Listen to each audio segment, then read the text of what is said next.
a lapis mouth caterpillar. Caterpillar na medyo mahaba. Measures about 2 to 4 inches. And ang width niya mga isang daliri ng kanyang lapad.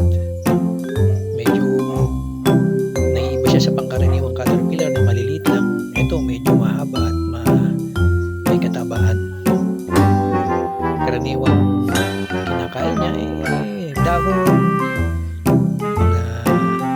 tapos ito siya pwedeng maging ganito. Yan, moth. Pwede ganyan. Maaaring pwede rin ganito. Yan, kanyang mga close-up shots.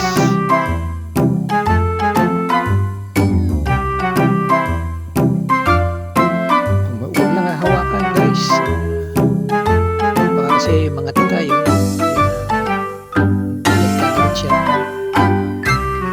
Thanks for watching.